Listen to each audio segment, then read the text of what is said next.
The 1920s was a period of prosperity throughout the United States, in which vast numbers of citizens acquired their first motor cars, refrigerators, radios, and gramophones. A trio of conservative Republicans occupied the White House: Warren G. Harding, Calvin Coolidge, and Herbert Hoover, all content to preside over a society in which it began to seem possible that everybody could get rich. Isolated groups in the universities deplored what they saw as a general yielding to materialism. One was the New Humanists, a group of conservative intellectuals led by Irving Babbitt and Paul Elmer More, who insisted that mankind has a higher spiritual destiny than mere consumerism. Another was the Southern Agrarians, centered in Nashville, Tennessee, who regarded the rural South as a repository of virtues that the rest of the nation was beginning to forget. "The South alone has suffered defeat and failure," they wrote, "and it must teach the rest of the nation that human aspirations are sure to be chastened." More upbeat than either of these groups, but also conservative in his own way, was H.L. Mencken, the most popular American journalist of the 1920s, who poured scornful cold water over progressive and perfectionist notions on the one hand, while mocking old-time religion and rural life on the other. Well, after the First World War, conservative Republicans rejected the League of Nations and shunned the Russian Revolution, then led the country in a retreat from international politics. The First World War convulsed Europe from 1914 to 1918. The Americans participated only from April 1917 till the November of the following year. Woodrow Wilson was president throughout the war, and he believed that it was the war to make the world safe for democracy and the war to end all wars. These were exactly the kind of slogans that conservatives would never use, and they embodied exactly the kind of things that conservatives would never believe. Why? Because it's utopian. It's asking for a dramatic change in human nature. What could be less likely after a history which, as far as back as we can trace it, has always been characterized by warfare, to believe that suddenly now it's going to stop? During the war, there was a high degree of temporary government regulation of the economy for the sake of maximum efficiency in prosecuting the war. As the war came to an end, and as the peace treaty was summoned to Versailles, just south of Paris, President Wilson decided that he'd go in person to participate in the negotiations, but he made a great party political mistake. He took no senior Republicans with him to Versailles. All his entourage were Democrats, and not surprisingly, the Republicans resented their exclusion from the treaty. In the closing years of the Wilson administration, Senator Henry Cabot Lodge, whom we've already met on several occasions, led the conservative resistance to the Treaty of Versailles as negotiated, and particularly to American participation in the League of Nations. Wilson put particular hope in the League of Nations, an organization which would ideally resolve all future disputes, making the resort to arms unnecessary.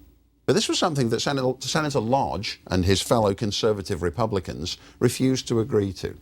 They said, it's wrong for us to agree to the international resolution of future disputes affecting America's national interests, because by doing so, we'll be surrendering part of our national sovereignty.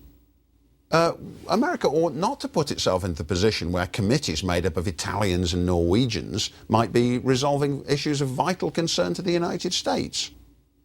Lodge said, in reality, the nation wouldn't permit that to happen when it came to the point. So it's dishonest to sign, to act as though we're going to let it happen.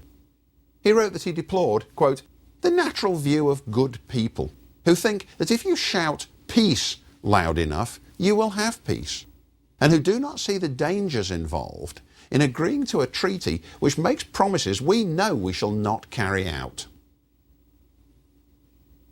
In the 1920s, while Italy and the Soviet Union created a new form of total politics, the United States government shrank, giving maximum scope to free enterprise. The Russian Revolution, which took place in 1917, had terrified American conservatives who feared a comparable upheaval at home. Just as the French Revolution had scared the British governing classes for the next few decades, so the Russian Revolution scared the Americans who feared that their own working class might conceivably become Soviet revolutionaries too. And this began the long period of American anti-communism, which is central to the story of 20th century American conservatism, and culminated in the Cold War and in McCarthyism, but began back in 1918 with what's remembered as the Red Scare. American radicals were rounded up by the Attorney General, Mitchell Palmer, who was himself the victim of an anarchist bombing. Many foreign-born radicals were deported without due process. The leader of the IWW, the Industrial Workers of the World, one of the most radical unions in America, Big Bill Haywood, went to the new Soviet Union. The anarchist Emma Goldman was expelled. The leader of America's small socialist party, Eugene Debs, had been in jail for having spoken out against the war and stayed in jail after the war had finished. In fact, he ran for president from his jail cell, and in a beautiful recent book by Ernest Freeberg called Democracy's Prisoner, he describes the strange paradox that one of the principal presidential candidates, who got nearly 1 million votes, was running for president from his prison cell. Since 1776, America had been an inspiration to revolutionaries everywhere. But after 1917, it became the world's counter-revolutionary leader. That itself was to have very, very profound effects on American politics, and particularly on American conservatism. And the United States in the 1920s and 1930s became a great anomaly. The United States had the power to become a dominant force in world politics, but it decided not to use that power. This was previously an unknown phenomenon. Always before, in world politics, the strongest nation flexed its muscles to the maximum and it exerted its power. Here's the United States with far more ability to influence world events than it decided to exercise. The first two Republican presidents of the 1920s, Warren Harding and Calvin Coolidge, embodied the two sides of American small government conservative tradition. Harding campaigned on the slogan of a return to normalcy, even though the word normalcy itself, ironically, was a neologism, a word invented by Harding himself or his campaign managers. He declined to run a conventional campaign in 1920, even after he'd won the Republican nomination. Instead, he stayed at home in Ohio and welcomed reporters who wanted to come to his house, and he'd chat with them from his seat on the front porch. Well, after he'd won the election, he drank whiskey in the White House, even though by now Prohibition had come into effect. He played cards with his cronies from Ohio. He had a long-term girlfriend named Nan Britton, and according to one set of stories, they had sex in a closet in the White House. When Harding died in office, in 1923, there were rumours circulating in Washington that his wife had poisoned him because of his promiscuity. Scandals proliferated in his administration. The Secretary of the Interior was sent to jail as part of the fallout of the Teapot Dome scandal. Some other officials committed suicide to avoid arraignment. This, of course, was totally different from the strenuous moral uplift of the Woodrow Wilson years. And as I mentioned in the previous lecture, ironically, it was Harding who was the first president to be brought in by women's votes. His presidency certainly didn't live up to the hopes of women who'd said, politics will be a more moralised environment once we're voting. There were no government crusades of the Wilsonian type, no progressive rhetoric. Wilson himself recognised the exhaustion of reform energy which had characterised his administration. And Wilson wrote, "It is only once in a generation that a people can be lifted above material things. That is why Conservative government is in the saddle 2/3 of the time." That was a prescient statement on his part. Warren Harding had the opportunity to appoint 4 Conservatives to the Supreme Court, and in the 1930s they'd prove a burdensome vexation to President Franklin Roosevelt. Harding's best appointees, Andrew Mellon at the Treasury and Herbert Hoover at the Commerce Department, favoured economy and efficiency. They presided over tax reductions from the high rates imposed during World War I, and they gave tax breaks to the wealthiest to create what would later be called the trickle-down effect, the claim that the whole economy benefits from low taxes being imposed in the upper reaches. But the government was shrinking so dramatically, the federal government, that they still managed to balance the federal budget. They actually reduced the national debt. They reduced the number of federal employees. Now, this is in very, very striking contrast to what was happening at the same time in Italy and Russia. Mussolini in Italy and Lenin, then Stalin in Russia, at the same time were creating total governments which aspired to survey and to participate in every single part of the life of the nation. Well, Harding's been much scorned by the historians, although in recent years a few revisionist views have restored some credit to Harding's administration for its return to a small, effective and fairly efficient peacetime government.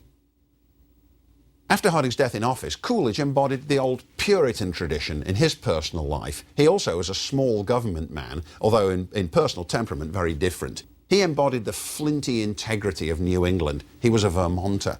In fact, he was in Vermont visiting his father when news of Harding's death arrived, and his father administered the oath of office by the light of a kerosene lamp in August of 1923. He practiced a very, very simple lifestyle, was unpretentious, and slept for 12 hours every night. His nickname was Silent Cal. He was famous for meeting requests for government aid with stony silence. Sometimes people came to see him and he'd say nothing, and they'd explain what they wanted from the federal government, and he'd say absolutely nothing at all. His silence apparently was intimidating and terrifying. There's a story, probably apocryphal, about a bubbly young woman who told her friend that she was going to be with President Coolidge at dinner. And when the dinner started, she said to him, "My friend told me that you wouldn't say 3 words to me all night, and so we had a little bet on it. I'm sure I'm going to win." To which Coolidge replied, "You lose," and said not another word all night.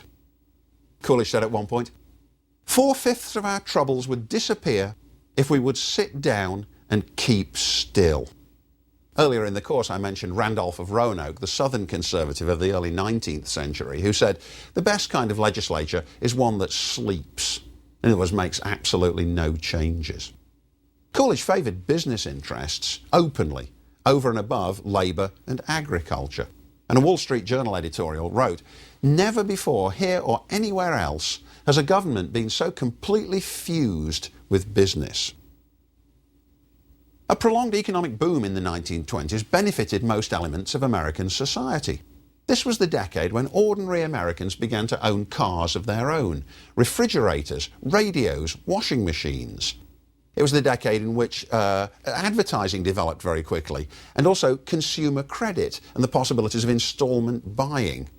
It was also the period which began an erosion of the idea of individual financial conservatism, of never living beyond one's means. From the 1920s really right up to the present, nearly every American has had the opportunity to live beyond their means, to buy goods which they don't yet have the money to pay for.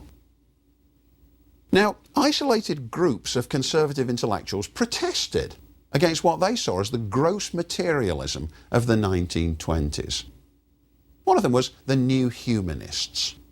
They sought to impose a sense of restraint on human appetites and to appeal to a more exalted conception of life. The leading figure among the New Humanists is Irving Babbitt.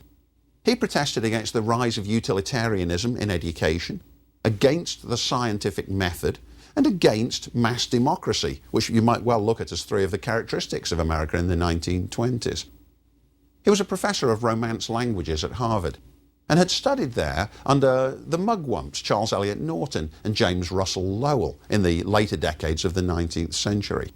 While he was an undergraduate at Harvard, Charles Eliot had been the president of the university, and it was Eliot who introduced the elective system, giving the students the opportunity to choose among different courses depending on what their chief interests were.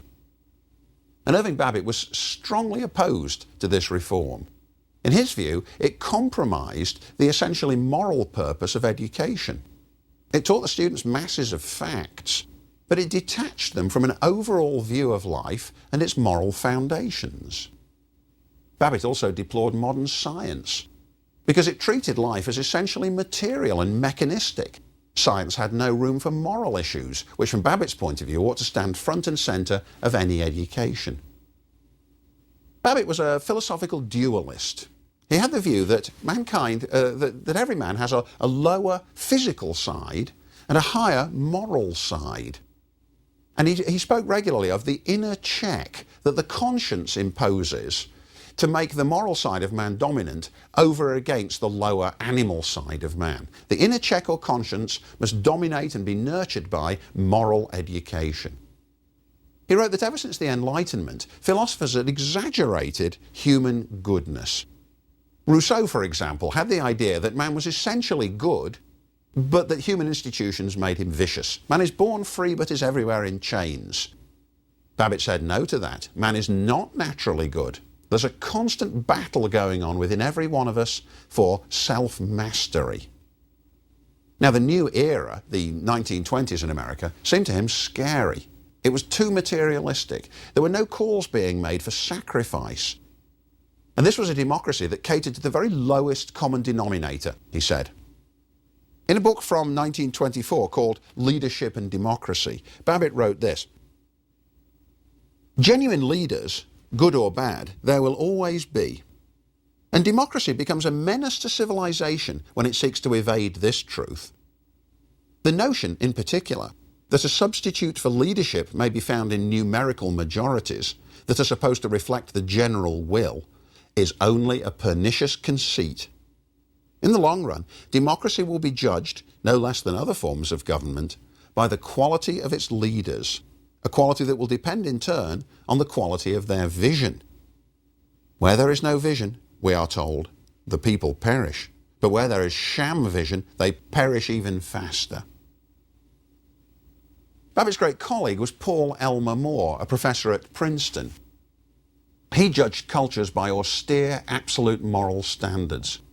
And he wrote principally about literature and could find absolutely nothing to praise in the contemporary literature, the modernist work of his own era. Paul Elmer More was a harsh, austere figure. He was even critical of seemingly harmless figures like Mark Twain's Tom Sawyer. Here's his description: "This victorious liar, this lucky vagabond and cunning rebel to authority, was immoral. Books like Twain's," said More, "were not only enfeebling in their effect on the mind, but actually perverting in their effect on character." Norman Forster was a professor who was a great admirer of Babbitt and More. He saw them as luminous figures in a new humanism, and he treated their rebukes to the worldliness of America in the 20s as prophetic. Talking about humanism, he compares them to the great Renaissance humanists, and he says, "In the Renaissance, its great foe was medieval otherworldliness. Today its great foe is this worldliness, obsession with physical things, and the instincts that bind us to the animal order. In a word, the many forms of naturism that have all but destroyed humane insight, discipline, and elevation." Well, liberal critics dismissed the new humanists for their lack of creativity and for their what the critics described as their faculty club unworldliness. The critics pointed out, if this really was a new form of humanism to be compared with that of the Renaissance, it would be generating great creative work of its own. But in fact, there was none. A scholar called Hartley Grattan collected an anthology of the new humanists' critics and wrote that the new humanism was, quote, "the exclusive property of a small sect of schoolmasters, so fatuous that they do not hesitate to assign schoolmasters A's, B's and C's in humanism to Homer, Plato, Aristotle, Confucius, Buddha and Jesus." He wrote that they were so preoccupied with the inner check and the cultivation of individual restraint that they scanted the conditions of the world around them, falsely implying that one's environment is not vitally significant in development. Of course, there's always this debate going on, the nurture-nature debate. Which matters most? The new humanists thought that nature mattered most, and that every individual had to struggle inwardly with his or her own demons. Whereas Grattan and the critics tended to take the view the environment is vitally important, and this is something with which the new humanists have not come to terms at all. A second group of critics of the 1920s were the Southern agrarians. They eulogised the neglected wisdom of rural life and used an idealised vision of the South as a scourge against the rising urban world. Their anthology, I'll Take My Stand, The South and the Agrarian Tradition, was published in 1930. It attributed all virtue to the rural South and all vice and wickedness to the urban North. Well, the Southern agrarians praised farm life, but they were poets and academics, not farmers. Among them were many figures who have a distinguished place in 20th century American modernist literature, particularly Alan Tate, John Crowe Ransom, and Robert Penn Warren, all of whom went on to lead very, very distinguished literary careers. Alan Tate even tried to back up his enthusiasm for farming by acquiring a farm, but he was only able to do so with the help of a rich brother who was a banker and could give him the money. And he found that he couldn't make it pay. He had to arrange for a tenant family to do all the actual farm work. Of course, it's one thing to make sentimental claims about farm life, but it's altogether another to do the actual back-breaking work of farming, as Tate soon discovered. Another of the Southern agrarians, Andrew Little, made a lyrical tribute to farming life, and he wrote, "A farm is not a place to grow wealthy, it is a place to grow corn." Well, that also was completely false to the historical record. American agricultural history is actually all about getting into the market and getting away from subsistence farming. And the Southern agrarians also had a radically false view of Southern race relations. They maintained the old cliches of the lost cause, the idea that the slaves on the plantations before the American Civil War had been contented and protected. Now, at the time when Presidents Harding and Coolidge regarded conservatism as support for American industry and a laissez-faire approach from the government, the agrarians condemned industrialization altogether and said it was the antithesis of conservatism, because capitalism changes everything. They said it's almost as mendacious as communism, because both of them, capitalism and communism, are materialist systems, philosophically materialist systems. Here's a little passage from the introduction to I'll Take My Stand.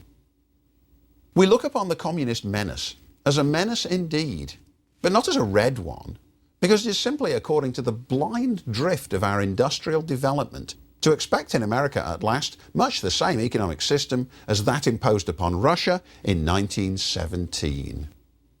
The Southern agrarians are interesting to read because they challenged all the verities of their era. They said, for example, hard work is bad, not good. So is transforming and shaping the world. Leisure is natural, but only Southerners know how to be truly leisurely. They even took on one of the great figures of American history, the pioneer. They said, the pioneer is not the ideal American character. Settlement and permanence are much more important than restless movement to new frontiers. So there's much to be interested by in the writing of the Southern agrarians, but they weren't really very reliable guides to what the world was actually like. They've always had academic champions who admire their longing for permanence and their dissatisfaction with the makeshift and the temporary and the shifting things of life.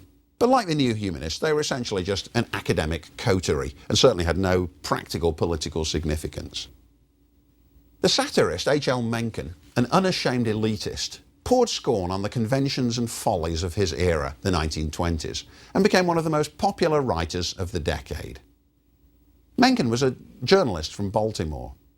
He was also the first American interpreter of the German philosopher Nietzsche, and he exhibited something of a ruthless Nietzschean streak of his own.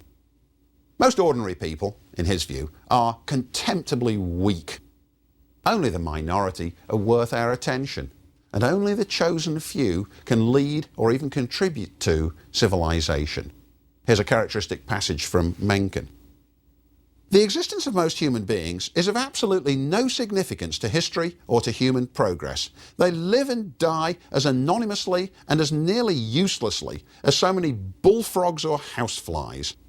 They are at best undifferentiated slaves upon an endless assembly line.